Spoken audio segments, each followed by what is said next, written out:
অর্থনৈতিক প্রশ্নে পশ্চিমবঙ্গকে শক্ত ভিতের ওপর দাঁড় করাতে কেন্দ্র ও রাজ্য ডাবল ইঞ্জিন সরকার একমাত্র দেওয়াই বলে মনে করেন বিরোধী নেতা শুভেন্দু অধিকারী।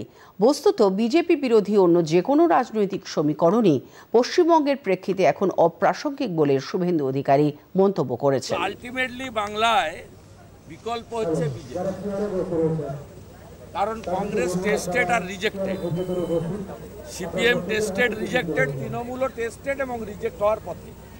স্বাভাবিকভাবে কৌস্তবের মতো উচ্চশিক্ষিত ছেলেকে আজ নয় কাল নয় পরশু তাকে যদি সরাতে হয়, আর পশ্চিমবাংলার অর্থনীতি, শিল্প, বেকারত্ব যেভাবে চরম জায়গায় গেছে, এতে ডবল ইঞ্জিন সরকার ছাড়া, অর্থাৎ কেন্দ্রে যে দলের সরকার আছে, রাজ্যে সেই দলের সরকার যদি না করতে পারা যায়, তাহলে পশ্চিমবঙ্গ বাঁচবে না।